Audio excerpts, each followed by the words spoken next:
लोकसभा चुनाव से ठीक पहले भाजपा के चाणक्य माने जाने वाले अमित शाह अलग अलग राज्यों का दौरा कर वहां के नेताओं से मिलकर पार्टी के प्रति स्थानीय जनता में क्या मनोभावना चल रही है उसका फीडबैक लेने में लगे हैं। इसी कड़ी में अमित शाह बिहार पहुंचे। उनका यह बिहार दौरा कई मायनों में काफी ज्यादा अहम माना गया। अमित इशारों में अपने पार्टी के नेताओं को यह बता गए कि उन्हें आगामी चुनाव को लेकर किस तरह से तैयारी करनी है, किन चीजों पर विशेष फोकस करना है, किन चीजों पर अधिक ध्यान नहीं देना है और कैसे लोगों के बीच जाकर पार्टी की छवि को स्थापित करनी है। इनमें से कुछ अहम बातों पर आज हम चर्चा करेंगे। सबसे पहले हम बात करें अमित शाह के बयानों की, तो उनका तेल और पानी वाला बयान काफी ज्यादा सुर्खियों में है। आम लोगों को यह लग रहा होगा कि अमित शाह राजद और जदयू को लेकर यह बातें कहे हैं, लेकिन पर्दे के पीछे की अगर बात करें तो भाजपा सूत्रों से प्राप्त जानकारी के अनुसार अमित शाह इशारों में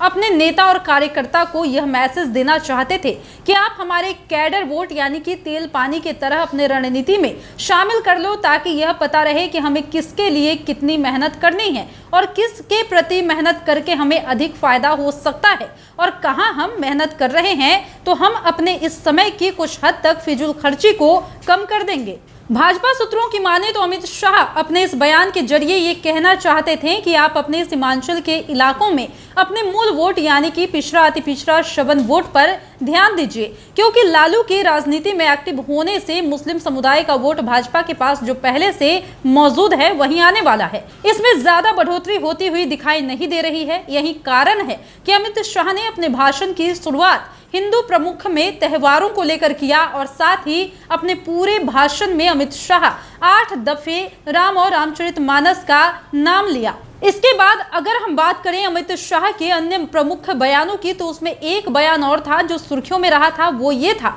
कि लालू का एक्टिव मोड, नीतीश कुमार का इनएक्टिव मोड। आम लोगों को भले ही ये लग रहा होगा कि अमित शाह लगातार इधर उधर राजनीतिक कार्यक्रमों में शामिल होने को लेकर ये बातें कर रहे हैं, लेकिन अंदरूनी सूत्रों की माने तो अमित शाह अपने पार्टी के नेताओं को ये कहना चाहते थे कि आप बिहार में भ्रष्टाचार, जंगल राज, गुंडा राज चीजों को लेकर सरकार पर हमलावर हो, ताकि जनता को लगे कि यह सरकार सिर्फ अपराधियों को पनाह देने वाली सरकार है। यही कारण है कि उन्होंने लालू को एक्टिव करने की बात कह दी। वहीं नीतीश कुमार को इनएक्टिव करने की बात करें तो अमित शाह अपने नेताओं को ये कहना चाहते थे कि आप नीतीश कुमार के द्वारा करवाए गए जातीय जनगणना के मसले में बयानबाजी ना करें, क्योंकि इससे पार्टी को नुकसान होगा, इसे फिर पार्टी को तकलीफ भी उठानी पड़ सकती है। यही वजह है कि अमित शाह पूरे भाषण में 16 दफे लालू प्रसाद यादव का नाम लिए, तो नीतीश बाबू या नीतीश कुमार का नाम महज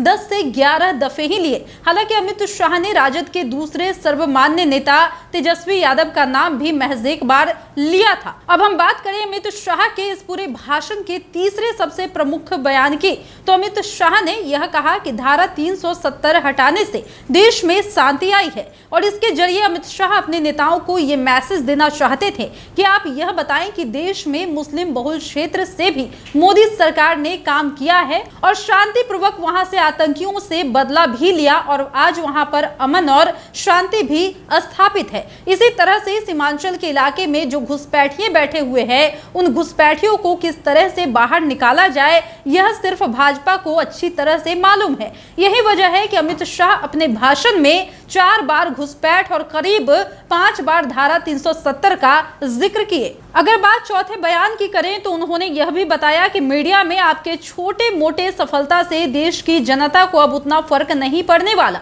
इसलिए अब यदि चुनाव जीतना है तो फिर अपराध, भ्रष्टाचार, घुसपैठ, राज्य में बढ़ते माफिया राज को अपना मुद्दा बनाइए और इस पर चुनाव लड़ने की रणनीति को तैयार कीजिए, तभी आप बिहार में चुनाव जीत सकते हैं। इधर बात करें सबसे प्रमुख और सबसे अहम बयान की, तो देश में आगामी साल लोकसभा चुनाव है और ऐसे में सभी राजनीतिक पार्टी यही चाहती है कि वह इस चुनाव में पहले से अधिक बहुमत प्राप्त करें और देश में एक बार फिर से उनकी सरकार बने। इस लिहाज से अमित शाह ने इशारों में अपने बयानों के जरिए अपने पार्टी के नेताओं को यह बता दिया कि आप मध्यावधि चुनाव को लेकर तैयार रहें। इसलिए उन्होंने कहा कि बिहार की महागठबंधन 40 का फॉर्मूला बना रहा है। तो आप 240 का फॉर्मूला तय कीजिए। यानी कि हमेशा से वो कहना चाहते थे कि आप मध्य अवधि चुनाव की तैयारी अपने तरफ से मजबूत रखिए, अगर हालात बनती है तो देश में मध्य अवधि चुनाव करवाया जा सकता है। अमित शाह ने करीब